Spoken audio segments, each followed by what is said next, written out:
बटेंगे तो कटेंगे, बटेंगे तो कटेंगे। राष्ट्र से बढ़कर के कुछ नहीं हो सकता, कुछ नहीं हो सकता। और राष्ट्र तब सशक्त होगा जब हम एक रहेंगे, नेक रहेंगे, तभी नेक रहेंगे। बटेंगे तो कटेंगे। आप देख रहे हैं ना, बांग्लादेश में देख रहे हो ना, तो वो गलतियां यहां नहीं होनी चाहिए।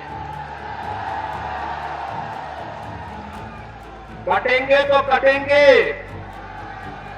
एक रहेंगे तो नेक रहेंगे, सुरक्षित रहेंगे और समृद्धि की पराकाष्ठा को पहुंचेंगे। हमें विकसित भारत की संकल्पना को साकार करने के लिए कार्य करना है। वीर दुर्गादास राठौर की जो ये लड़ाई थी, ये लड़ाई केवल अपने स्वामी के लिए नहीं थी, बल्कि राष्ट्र के लिए थी, स्वदेश और स्वाभिमान के लिए थी, स्वधर्म के लिए थी कि हम विदेशी हुकूमत को बाल बांका नहीं करने देंगे अपनी मातृभूमि का। और उन्होंने अंतिम दम तक निभाया। जब अजीत सिंह जोधपुर के राजा बन गए तो उन्होंने वहां के प्रधानमंत्री के रूप में दुर्गादास राठौर को वहां का दायित्व सौंपने के लिए अनुरोध किया। लेकिन राष्ट्रवीर दुर्गादास राठौर ने कहा नहीं, मैंने अपने राजा महाराजा जसवंत सिंह को जो आश्वासन दिया था, मुझे वह निभाना था, वो मैं निभा चुका हूं। अब मेरी उम्र हो चुकी है, अब मैं जीवन से संन्यास लेकर के परम मोक्ष की ओर जाना चाहता हूं। और वह उज्जैन जाकर के वहां बैठ करके उन्होंने अपना जीवन परम मोक्ष की शांति के लिए उन्होंने आगे का जीवन आगे बढ़ाया। और 81 वर्ष की उम्र में वे साकेत धाम को मोक्ष को उन्हें वो मोक्ष प्राप्त होता है। बहनों और भाइयों, जिस देश में दुर्गादास राठौर जैसे महान वीर पैदा होते हो, उस देश का कोई विदेशी आक्रांता कैसे बालमाका कर सकता है। और भारत की आजादी अगर वापस आई, भारत आजाद हुआ तो ऐसे वीरों के कारणों से, उनके कृतित्व से, उनके शौर्य और पराक्रम से। और शौर्य और पराक्रम जो कभी पंडित राम प्रसाद बिस्मिल ने कहा था, जब अंग्रेज उन्हें गोरखपुर जेल में बंद किए और फांसी के फंदे पर चढ़ा रहे थे, उन्होंने पूछा कि भाई कोई अंतिम लालसा, कोई अंतिम अभिलाषा? तो पंडित राम प्रसाद बिस्मिल ने एक ही बात कही। उन्होंने कहा, एक ही बात उन्होंने कहा कि इस भारतवर्ष में 100 बार मेरा जन्म हो और कारण सदा ही मृत्यु का देशोपकारक कर्म हो। मेरे जीवन बार बार इस हिंदुस्तान की धरती पर मैं जन्म लूं और सदैव मृत्यु का कारण देश और समाज के कल्याण, उसके उत्थान, उसकी सुरक्षा, उसकी समृद्धि मेरी बननी चाहिए। बहनों और भाइयों, यही भारत के सभी क्रांतिकारियों का घोष था, तेरा वैभव अमर रहे मां, हम दिन चार रहे न रहे।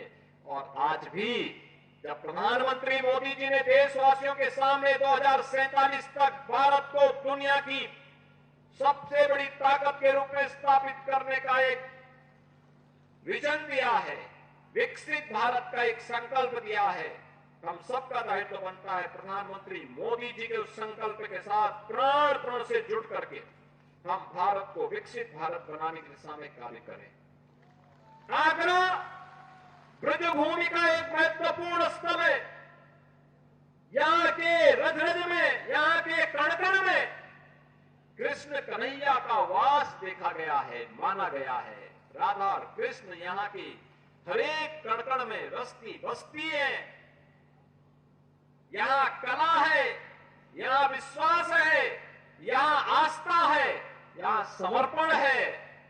और ये आस्था, ये विश्वास, ये कला और ये संस्कृति, ये विश्वास और ये आस्था राष्ट्र निष्ठा के साथ हमारी बदलनी चाहिए। राष्ट्र निष्ठा व्यक्तिगत कर्तव्यों से आगे बढ़ती है। जो पंच प्रण में प्रधानमंत्री जी ने कहा कि गुलामी के अंशों का सर्वथा समाप्त करेंगे, अपने वीरों का, सैनिकों का सम्मान करेंगे, एकता और एकात्मता के लिए कार्य करेंगे, किसी को भी समाज में विद्वेष फैलाने की छूट नहीं देंगे, जाति के नाम पर, क्षेत्र के नाम पर, भाषा के नाम पर, तमाम अन्य वादों के आधार पर बांटने वाली ताकतों से सावधान रहेंगे और अपने नागरिक कर्तव्यों का निर्वहन करते हुए भारत को दुनिया की सबसे बड़ी ताकत के रूप में स्थापित करेंगे। बहनों और भाइयों, वीर राष्ट्रवीर दुर्गादास राठौर का यही तो संकल्प था, यही संकल्प था, यही कारण है उस समय की सबसे बड़ी ताकत से टकराने का एक जज्बा उनके मन में था। बहुत सारे लोग थे जिन्होंने इन मुगलों के सामने, अंग्रेजों के सामने समर्पण कर दिया था जमींदारी लेने के लिए, कोई पद प्राप्त करने के लिए। लेकिन याद रखना, उनका नाम इतिहास में ऐसे गुम हो गया, कोई पूछता ही नहीं। नाम अगर ले रहे हैं दुर्गादास राठौर का, ले रहे हैं वीर दुर्गादास राठौर का। आप जाइए राजस्थान में, आप जाइए मध्य प्रदेश में, कितनी श्रद्धा और सम्मान के साथ वीर दुर्गादास राठौर के प्रति लोगों के मन में क्या अपार श्रद्धा भाव का, एक अवतारी पुरुष के रूप में लोग उनकी पूजा करते हैं। वहां पर आप पूरे मारवाड़ में चले जाइए, जोधपुर क्षेत्र में चले जाइए, क्या श्रद्धा का भाव है। और यही भाव व्यक्त करने के लिए आज मैं आपके पास आया हूं। हमें इन महापुरुषों के प्रति वही श्रद्धा और सम्मान का भाव रखना होगा। मैं राठौर समाज को इस बात के लिए अभिनंदन करूंगा। डॉक्टर जीएस धर्मेश जी के साथ में लोग आए थे। मेरा प्रयास था कि मैं 13 तारीख को यहां पे आऊं, लेकिन हर घर तिरंगा कार्यक्रम के एक बड़े अभियान में प्रधानमंत्री जी के आह्वान के साथ जुड़े होने के नाते उस समय नहीं समय निकाल पाया। लेकिन मैंने कहा कि जाऊंगा तो जरूर जाऊंगा, क्योंकि लगता है 10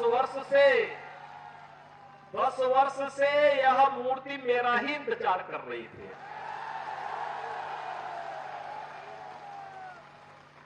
देखो, उनकी कृपा तो मुझ पे आ गई कि 10 वर्ष से मूर्ति इंतजार कर रही थी, और मुझे भी समय कब मिला, जो हमारा सबसे पावन दिन है, जिस दिन कृष्ण कन्हैया आए थे। तो कृष्ण कन्हैया का जन्म हो रहा है। हम राष्ट्रवीर दुर्गादास राठौर को आगरा में उनकी भव्य प्रतिमा का लोकार्पण के कार्यक्रम के साथ जुड़ रहे हैं। बहनों और भाइयों, राष्ट्र से बढ़कर के कुछ नहीं हो सकता, कुछ नहीं हो सकता। और राष्ट्र तब सशक्त होगा जब हम एक रहेंगे, नेक रहेंगे, तभी नेक रहेंगे। बटेंगे तो कटेंगे। आप देख रहे हैं ना, बांग्लादेश में देख रहे हो ना, तो वो गलतियां यहां नहीं होनी चाहिए। बटेंगे तो कटेंगे, एक रहेंगे तो नेक रहेंगे, सुरक्षित रहेंगे और समृद्धि की पराकाष्ठा को पहुंचेंगे। हमें विकसित भारत की संकल्पना को साकार करने के लिए कार्य करना है। मैं एक बार फिर से राष्ट्रवीर दुर्गादास राठौर जी के इसी चरणों में कोटि कोटि नमन करते हुए, आज उनकी भव्य प्रतिमा यहां पे लगी है। राष्ट्र के प्रति समर्पण और श्रद्धा का भाव जिन्होंने अपने शौर्य और पराक्रम से दिया था, वह श्रद्धा का भाव हमारे मन में सदैव बना रहे। इस विश्वास के साथ आप सबको एक बार फिर से जन्माष्टमी की इस पावन तिथि पर हृदय से बधाई देता हूं। अपनी मंगल कामनाएं आप सबके प्रति व्यक्त करता हूं। कृष्ण कन्हैया से, राधा रानी से ही प्रार्थना करता हूं कि आपकी मनोकामना को पूर्ण करें, आपके जीवन में सुख और समृद्धि लाए। आप सबके प्रति आज की इस पावन तिथि की हृदय से बधाई और मंगल में शुभकामनाएं। धन्यवाद। जय हिंद।